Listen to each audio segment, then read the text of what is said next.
ವಚನಾನಂದ ಸ್ವಾಮೀಜಿ ವಿರುದ್ಧ ಪೋಕ್ಸೋ ಪ್ರಕರಣಕ್ಕೆ ಸಂಬಂಧಪಟ್ಟಂತೆ ಪೋಕ್ಸೋ ಕೇಸ್ನ ಬಲೆಯಲ್ಲಿ ವಚನಾನಂದ ಶ್ರೀಗಳು ಸಿಲುಕ್ತಾರಾ ಅನ್ನೋ ಪ್ರಶ್ನೆ ಇದೆ. ಪೋಕ್ಸೋ ಕೇಸ್ನಲ್ಲಿ ವಚನಾನಂದ ಶ್ರೀಗಳ ವಿರುದ್ಧ ಎಫ್ಐಆರ್ ಕೂಡ ಆಗಿದೆ. ಕಾನೂನು ಸಂಕಷ್ಟ ಅವರಿಗೆ ತರುತ್ತಾ ಅಂತ. ಹರಿಹರ ಗ್ರಾಮಾಂತರ ಠಾಣೆಯಲ್ಲಿ ಶ್ರೀಗಳ ವಿಚಾರಣೆ ಕೂಡ ಈ ಪ್ರಕರಣಕ್ಕೆ ಸಂಬಂಧಪಟ್ಟಂತೆ ಆಗಿದೆ. ಪಿಎಸ್ಐ ಮಂಜುಳಾ ಅವರ ನೇತೃತ್ವದಲ್ಲಿ ವಿಚಾರಣೆಯನ್ನ ಎದುರಿಸಿದ್ದಾರೆ ವಚನಾನಂದ ಶ್ರೀಗಳು.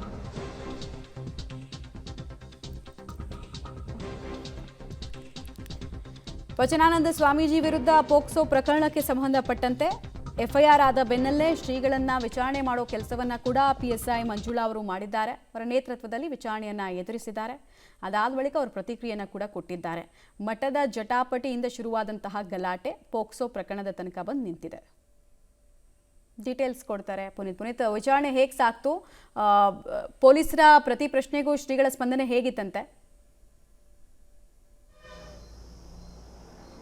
ಮಮತಾ, ಏನು ಹರಿಹರದ ಪಂಚಮಸಾಲಿ ಪೀಠದ ವಚನಾನಂದ ಸ್ವಾಮೀಜಿ ವಿರುದ್ಧ ಪೋಕ್ಸೋ ಪ್ರಕರಣ ಕೂಡ ಈಗಾಗಲೇ ಲಕ್ಷ್ಮೀಶ್ವರದಲ್ಲಿ ಪ್ರಕರಣ ದಾಖಲಾಗಿದೆ. ಅದನ್ನ ಹರಿಹರ ಗ್ರಾಮಾಂತರ ಠಾಣೆಗೆ ಕೂಡ ವರ್ಗಾವಣೆ ಮಾಡಲಾಗಿದೆ.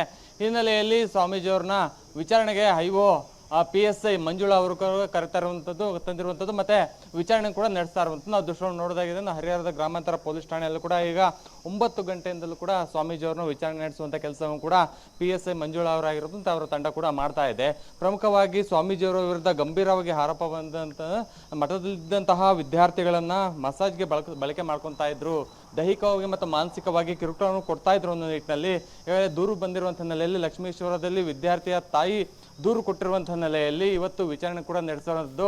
ಪ್ರಮುಖವಾಗಿ ಸ್ವಾಮೀಜಿಗಳು ಈಗಾಗಲೇ ಹಿಂದೆ ಕೂಡ ನಿರೀಕ್ಷಣಾ ಜಾಮೀನು ಕೂಡ ಪಡೆದಿದ್ರು. ಯಾಕಂದ್ರೆ ಟ್ರಸ್ಟಿ ಬೆಂಬಲಿಗರು, ವಿದ್ಯಾರ್ಥಿಗಳು ಮತ್ತೆ ಅವರ ಪೋಷಕರು ಏನಾದ್ರು ನನ್ನ ವಿರುದ್ಧ ಷಡ್ಯಂತ್ರ ಮಾಡ್ಬೋದು ಅನ್ನೋ ನಿಟ್ಟಿನಲ್ಲಿ ಈಗಾಗಲೇ ನಿರೀಕ್ಷಣಾ ಜಾಮೀನು ಪಡೆದಿರುವಂತಹ ಹಿನ್ನೆಲೆಯಲ್ಲಿ ಅವರ ಬಂಧನ ಯಾವುದೇ ಆಗೋದಿಲ್ಲ. ಕೇವಲ ವಿಚಾರಣೆಯನ್ನು ತನಿಖಾ ಹಂತದಲ್ಲಿರುವಂತಹ ವಿಚಾರಣೆಯನ್ನು ಕೂಡ ನಡೆಸುವಂಥ ಕೆಲಸವನ್ನು ಕೂಡ ಪೊಲೀಸರು ಮಾಡಬೇಕು, ಮತ್ತೆ ಅದಕ್ಕೆ ಸ್ಪಂದನೆ ಕೊಡಬೇಕು ಅನ್ನೋ ನಿಟ್ಟಿನಲ್ಲಿ ಒಂದು ಷರತ್ತುಬದ್ಧ ಜಾಮೀನು ಕೂಡ ಕೊಟ್ಟಿರುವಂಥ ಹಿನ್ನೆಲೆಯಲ್ಲಿ ಇವತ್ತು ವಿಚಾರಣೆ ಕೂಡ ಆಗಮಿಸಿದರೆ ವಿಚಾರಣೆ 9 ಗಂಟೆಯಿಂದ ಇಲ್ಲಿವರೆಗೂ ಕೂಡ ವಿಚಾರಣೆ ನಡೀತಾ ಇದೆ. ಇದಾದ ನಂತರದಲ್ಲಿ ಹರಿಹರ ತಾಲೂಕು ಆಸ್ಪತ್ರೆಯಲ್ಲೂ ಕೂಡ ಒಂದು ಮೆಡಿಕಲ್ ಟೆಸ್ಟ್ ಆಗುತ್ತೆ. ಮೆಡಿಕಲ್ ಟೆಸ್ಟ್ ಆದ್ಮೇಲೆ ನಂತರದಲ್ಲಿ ಅದು ಕೋರ್ಟ್ಗೆ ಹೋಗುವಂತಹ ಸಾಧ್ಯತೆ ಕೂಡ ಇದೆ. ನಂತರದಲ್ಲಿ ವಿಚಾರಣೆ ಕೂಡ ನಡೆಸುವಂಥ ಕೆಲಸವನ್ನು ಕೂಡ ಪೊಲೀಸರು ಕೂಡ ಮಾಡ್ತಾ ಇರುವಂಥದ್ದು. ಈಗಾಗಲೇ ಸ್ವಾಮೀಜಿಗಳು ಹೇಳುವಂತೆ ಕಾಲವೇ ಎಲ್ಲದಕ್ಕೂ ಕೂಡ ಉತ್ತರ ಕೊಡುತ್ತೆ ಅನ್ನುವಂಥ ನಿಟ್ಟಿನಲ್ಲಿ ಪಬ್ಲಿಕ್ ಟಿವಿ ಜೊತೆ ಎಕ್ಸ್ಕ್ಲೂಸಿವ್ ಕೂಡ ಮಾತಾಡಿದ್ದಾರೆ. ಏನೋ ಈ ಪ್ರಕರಣದಲ್ಲಿ ಷಡ್ಯಂತ್ರ ಏನಿದೆ ಎಲ್ಲವನ್ನು ಕೂಡ ನಾವು ಕಾಲನೇ ಉತ್ತರ ಕೊಡುತ್ತೆ ಅನ್ನುವಂಥ ನಿಟ್ಟಿನಲ್ಲಿ ಮಾತಾಡಿರುವಂಥದ್ದು.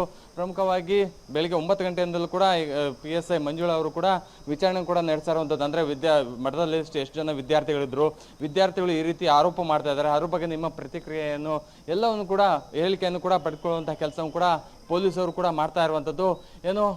ಇದಾದ ನಂತರದಲ್ಲಿ ಮೆಡಿಕಲ್ ಟೆಸ್ಟ್ ಕರೆದೊಯ್ದು ಅಲ್ಲಿ ಮೆಡಿಕಲ್ ಟೆಸ್ಟ್ ನಂತರದಲ್ಲಿ ಮುಂದಿನ ವಿಚಾರಣೆ ಕೂಡ ನಡೆಸುವಂಥ ಕೆಲಸವನ್ನು ಕೂಡ ಪೊಲೀಸರು ಮಾಡ್ತಾ ಇರುವಂಥದ್ದು. ಪ್ರಮುಖವಾಗಿ ವಚನಾನಂದ ಸ್ವಾಮೀಜಿಯವರ ವಿರುದ್ಧ ಈ ರೀತಿಯಾಗಿ ಗಂಭೀರವಾಗಿ ಆರೋಪ ಬಂದಿರುವಂಥ ಹಿನ್ನೆಲೆಯಲ್ಲಿ ಎಲ್ಲ ರೀತಿಯಾದಂತಹ ವಿಚಾರಣೆ ಕೂಡ ನಡೆಸ್ತಾ ಇರುವಂಥದ್ದು. ಮಮತಾ, ಧನ್ಯವಾದ ಪುನೀತ್.